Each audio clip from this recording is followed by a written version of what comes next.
এই শোনা, এনে কেক বানিয়েছি, খেয়ে দেখ তো কেমন হয়েছে। বাহ মা, কেক বানিয়েছো? দেখতে তো হেভি হয়েছে। অনেক দিন পরে খাবো কেক। কি রে, কেমন হয়েছে?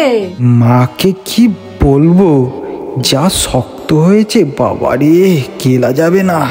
কি শক্ত বাপরে বাপ, না মাকে বলা যাবে না। মা, কেকটা কিন্তু হেভি হয়েছে। এই শোনা, এনে কেক দিচ্ছি, তুই কাকে খাওয়াবি বললি খাওয়াস। ও মা, আমি বাইরে গেছিলাম, আমাদের বাড়ির মিস্ত্রি কাকু কাজ করছিল, কেক দিয়েছিলাম খেতে। কি বললো রে কেক খেয়ে মিস্ত্রি কাকু?